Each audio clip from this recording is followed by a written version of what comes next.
Hello guys! Welcome back to my channel, the Jolly Sister channel. So for today's video ay magpa-file tayo ng EBIR form. Ito ay para sa annual withholding tax or 1604E. I suggest that you will check your COR kung meron kayo neto, and if meron nga, much better na mag-file na kayo ngayon kasi sa malate pa kayo, makalimutan nyo, and magkaroon pa kayo ng penalty. Instead na hindi kayo magbabayad, magbabayad pa kayo. So yeah, tara na, let's start. And dapat guys, meron na kayo netong EBIR form ha. Dina-download to sa BIR website. And make sure na laging updated itong BIR form kasi lagi silang nag-update. Ilalagay lang natin dito ang ating PIN number na naka-registered malamang. 49. Pag lagi na kayo dito nagpa-file, automatically mag-show up yung mga details nyo. So, kindly wait lang. Alam nyo ba guys, yung 1604 Eco last year, na-remove ni YouTube kasi parang natamad ako mag-edit. Hindi ko nilagyan ng mga ano ba yun, cover, yung mga details, mga information dito. So, ngayon lang niya napansin, tapos niremove niya. Marami pa namang ano yun, views. Sayang. So, lesson learned. Ang tagal niya, ano. Okay, so ito na nga, naglabasan na yung mga details dito. So, kung gusto niyo siyang i-edit, pwede naman. Ayan. Tapos, punta na tayo dito sa list of BIR forms. Ang hahanapin natin ay 1604E. Ito. Since dalawa to guys, tingnan nyo. Magkatabi lang siya. Ang pipiliin nyo dito ay may 2018 tsaka nyo dito. Ito. Huwag tong isa kasi matagal na to. Ay, luma na. So, ito na yung pinapagamit nilang form. So, let's click fill up. Okay. Then wait until mag-load. Ayan na siya. Annual Information Return of Credible Income Tax Withhold Expanded. 1604E for the year 2025. Amended return, no. Ayan. Automatic naman na yung details. So, number 8, private. If private, top withholding agent. Yes. And dito na tayo sa schedule 1. Maglalagay ng ating mga receipt. Remittance per BIR form number 1601EQ. 1601EQ, ito yung quarterly na pinafile natin. So, ibig sabihin, ang lalagay natin dito sa date of remittance ay yung binayad natin ng 1601EQ March, June, September, tsaka December. Basta mga ganon. Tapos, bank code or agency, Paymaya or GCash. Dito na yung receipt number, taxes withheld for 3 months, penalty, total remitted amount. Okay. To continue our tutorial, our discussion, nandito na tayo sa Schedule 1, remittance. So, dito sa first quarter, nagawa na ako ng video pero na-delete ko. Ang nilagay ko dito ay yung February na payment ko, this one. Kasi, for March 2025, which is the first quarter, walang payment na nagawa. So, wala akong may lalagay na payment reference ID. So, ito na lang nilagay ko doon. Ito. So, ito yon. Taxes withheld, since 7,000 yung per month ko times 5%, ang 5% nun ay 350 per month. Since pinag-uusapan natin dito ay quarter, 3 months. So, 350 times 3, 1,050. Since hindi ako nagbayad ng pwesto ng March, ibig sabihin, ang binayaran ko lang ay 2 months. So, 350 plus 350, 700 lang yung taxes withheld. And, may penalty ako nung, ano to, February. Ito, 1,457, kasama na yung 350 niyan. Kasi, ayan, ito siya. Nakalimutan kong mag-file nung February 10. Ay, March 10. Nag-file ako nito 14 na ata. So, ayan yung consequence. Magbabayad ka ng penalty, 1,087 plus 350, 1,437. Kaya yun, imbes na 350 lang, naging 1,400 plus. Kaya, pag naalala nyo or may time kayo para maalala nyo yung due date, on or before the due date, mag-file na kayo para makaiwas kayo ng penalty, ang mahal-mahal pa naman. So, ito na nga, yung total penalty ko doon, 1,087.96 plus 350 dito. Yung 350 dito is yung another month. Total of 1,787.96 sa first quarter yan. Sa second quarter, dito na tayo. Ito first. First Q. Second Q. June. July 4 tayo nagbayad. July 4. Ang due date nito ay July 31. July 4. And the 25. Maya din. Tapos, copy lang natin yung reference number. 835. Ayan. Tapos, Ang nabayaran natin total from April, May, June ay 1,050. Tatlong 350. Okay. Next, second quarter. Ay, third. Ito na yung third quarter. September. Nagbayad tayo October 24. October 24, 2025. Maya ulit. Lahat naman to Maya. Reference number. Yan. Then, from July, August, September, tatlong 350, 1,050. The fourth quarter, ito na yung fourth quarter. So, ang fourth quarter natin ay October, November, December. Tapos, nagbayad tayo ng for December nung January 31 mismo. 2026.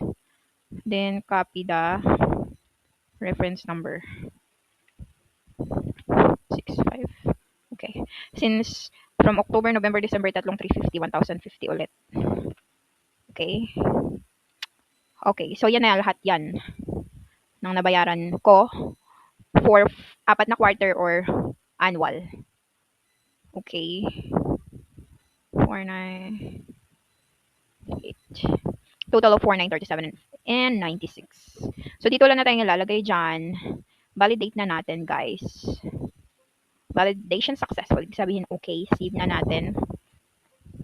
Submit final copy. Okay.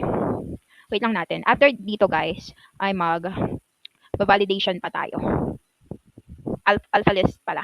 Data entry and validation. Tapos, submission na sa email. Submit successful. So, okay na yan. Then, ano tayo dito? Mag-save. Print. Walang babayaran dito, guys. Ito lang yung pinaka-summary ng mga binayaran mo from January to December 2025.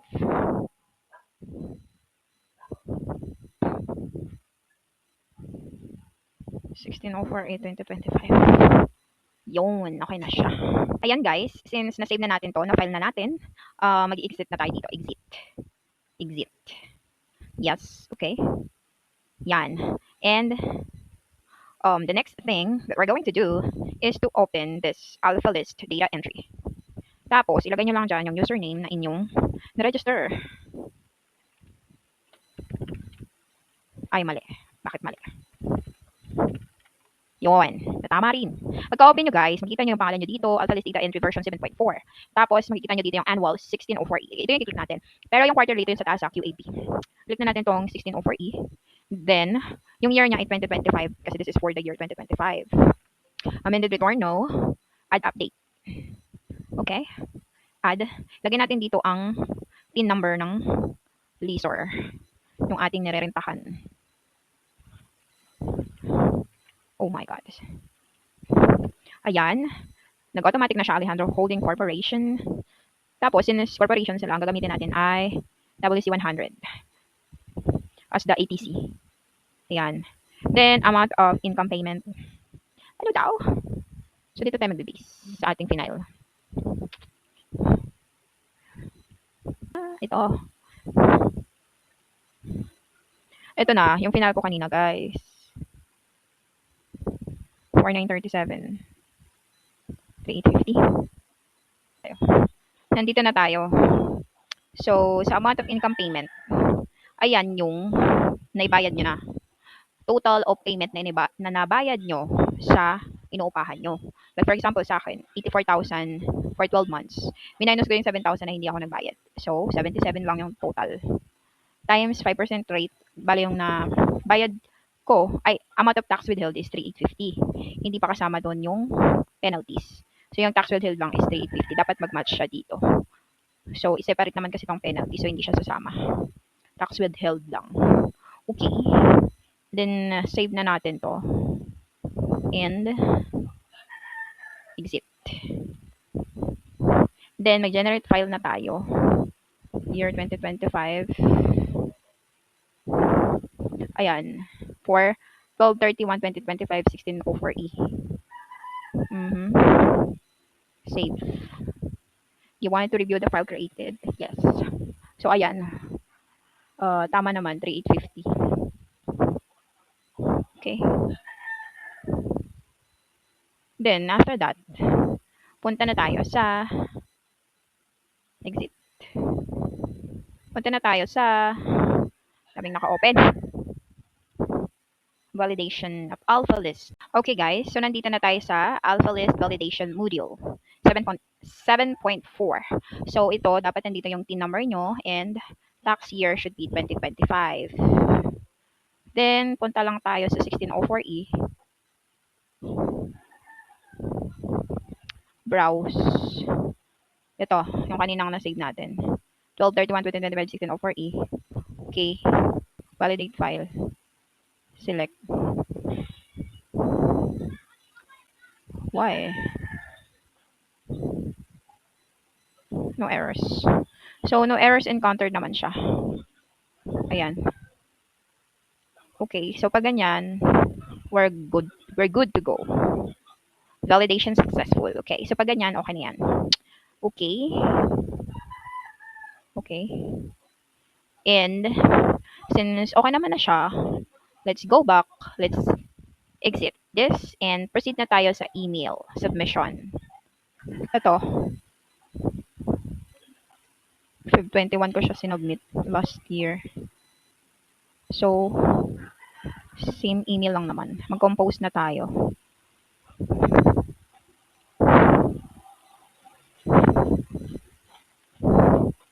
Subject. Ibahin nyo lang guys yung taxable year 2025. Pag magka-copy-paste kayo ng mga ganitong bagay na importante, kailangan, kayo, detail-oriented or ano talaga kayo? Nakikita nyo talaga yung mga mali, kahit simpleng mali lang. Then, copy na ulit natin to. Bato. Uy! Yan. Then,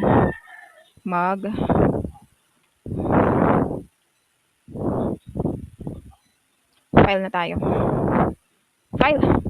Attach file ba? Ito siya guys. Ayan o. TIN number 12/31/2025, 1604E. So, isa lang yung lalagay natin dito kasi isahan lang siya. So, ayan. Okay na siya guys. Isasend na natin siya. Ayan, na-send na. Ayan.